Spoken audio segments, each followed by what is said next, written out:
Pinangunahan ni Secretary Francisco Chu Laurel Jr. ang paghahati ng iba't ibang tulong at programa ng Agriculture Department sa Kalinga Province. Yan ang ulat ni Angel Kim Pengosro ng PTV Cordillera.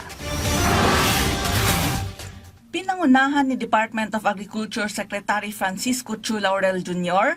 ang paglulunsad ng 20 pesos program o benteng bigas meron na at pagbibigay ng agriculture support intervention sa Kalinga.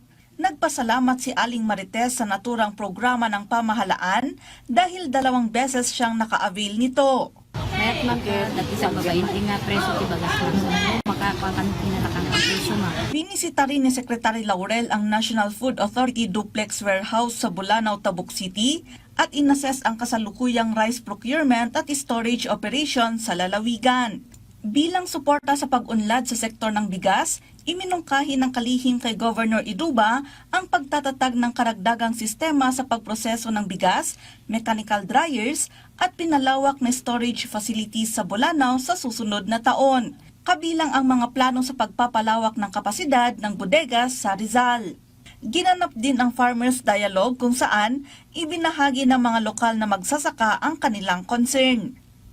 Ang aming hangarin ay palaging kung mababawasan ko ang importasyon, diba may datos yan, kung mababawasan ko yan,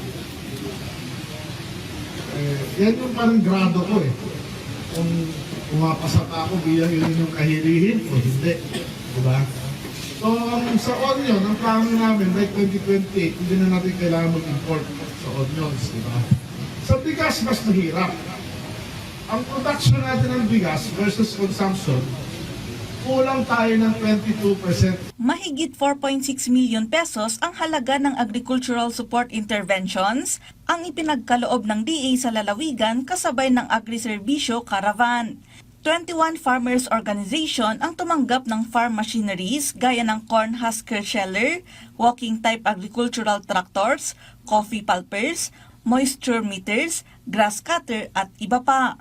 Naipagkaloob ang mga ito sa ilalim ng programa ng ahensya bilang Adaptation and Mitigation Initiatives in Agriculture, Corn Program at High Value Crops Development Program. Tumanggap din ang 13 corn farmers ng mahigit 161,000 pesos crop insurance indemnity mula sa Philippine Crop Insurance Corporation. Gusto ko lang linawin dito, huwag natin isipin na importasyon is bad. Importation is dead. It is not bad. It is bad pag sobra. Diba? Yun ang kailangan talaga ng ating bansa is tumaas ang produksyon at pababain yung importasyon. Diba? Pero dahil sa RTL, paano mo matataasin yung produksyon kung pinapatay mismo ng batas na yun yung ating industriya? Samantala, pinarangalan ng lalawigan si Francisco Chu Laurel Jr. bilang adopted son of Kalinga at napangalanang Giyawan. Ang pangalang Giyawan ay mula sa lahi ng iginagalang na leader ng tribo mula sa Pantikian sa lugar ng Banao. Ang mabanging bahagi ng lupain ay ginawang produktibong bukirin ni Giyawan sa pamamagitan ng irigasyon, masigasig na pagtatrabaho at pamumunong tumiyak sa seguridad ng pagkain at pag-unlad para sa lalawigan.